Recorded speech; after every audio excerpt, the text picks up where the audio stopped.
el carácter distintivo de personas y sociedades. Hay en el fondo del ser humano o en el principio mismo del ser humano su naturaleza, su constitución, aquello de lo que todos los seres humanos estamos hechos, estamos constituidos. Aspectos que van más allá de la biología misma, aspectos que van más allá de entender un carácter material del ser humano. Hay una naturaleza que podríamos entenderla de manera muy sencilla como aquello para lo que la persona está hecha, aquello que hace que la persona sea persona. Hay en distintas obras de filosofía, de psicología, hay una tendencia o una explicación de que el ser humano, al igual que muchos de los objetos, tiene un propósito, tiene una razón de ser. Y esa razón de ser requiere o le exige un modo también de ser, una particular constitución.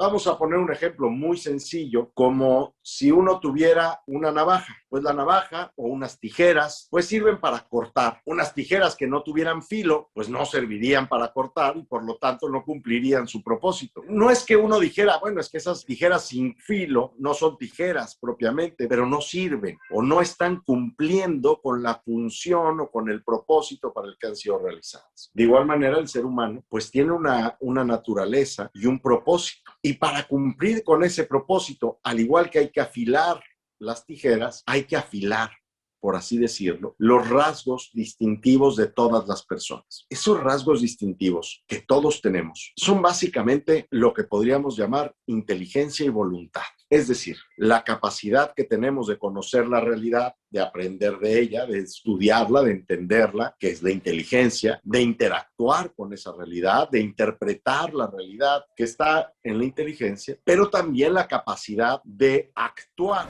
en la realidad. Por eso la acción en el ser humano pues es otro de los principios centrales. La persona, por tanto, tiene estos dos rasgos distintivos, pero esos los tenemos todos. Y no es que todos seamos iguales, sino que cada uno, al ejemplo de las tijeras, va teniendo su propio filo. Ese filo es el carácter. Todas las personas tienen un carácter, un modo de ser, un filo para cumplir su propósito. Pero nos damos cuenta que las personas no existen independientemente o aisladamente o individualmente, es decir, no somos seres puramente individuales. Aunque no está mal decir individuo, hay que entender que el ser humano no es un ser individual, sino que es un ser personal, lo que quiere decir que convive, que interactúa, que se relaciona con otras personas. Cuando esas otras personas están unidas por diferentes razones, pero por el mismo propósito, o porque conviven en la misma zona, o porque tienen las mismas costumbres, esas personas que forman sociedades van dándole carácter a la persona.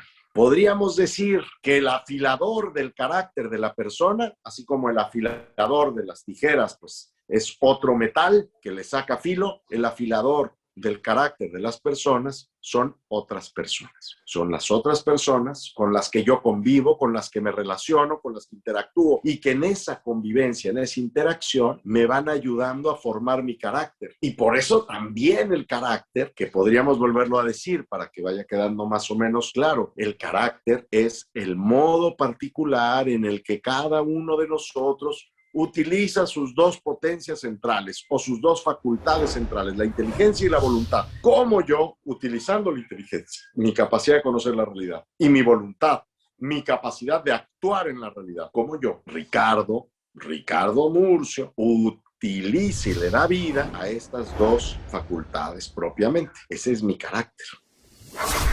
IPADE.